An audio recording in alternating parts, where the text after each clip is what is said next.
Hello guys, welcome back to day 21 of 30 days React 0 to Hero series. And today we will be discussing about useRef hook.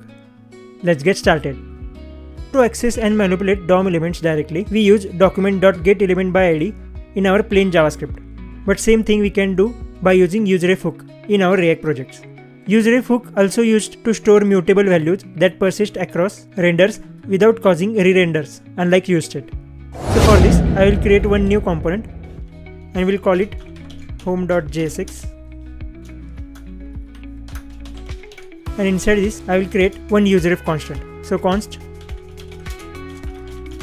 input ref equal to useRef, and we will provide null as an initial value, like this. Inside our return, I will create one input and I will assign our input ref to this input element. Also, I will create one state variable as well. I will call it a name and I will give react as an initial value. For input, I will give value as a name, and on change, I will set name to e.target.value, like this. Also, I'll create one button.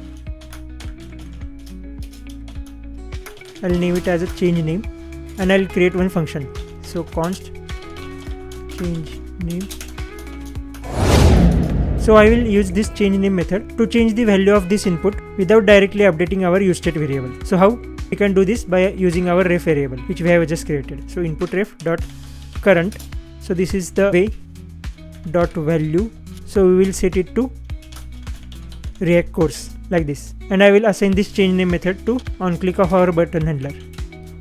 I'll pass our home component in our app component, and also I'll add one console log here to see this component is rendered or not, like this. Let's see on our front end. I'll open the console. So first of all, component is rendered. I'll clear this. Now whenever I'll be typing in this input box, let's see React 0 to Hero. So you can see on the right hand side our component is getting rendered on key press of our keyboard. I'll clear this.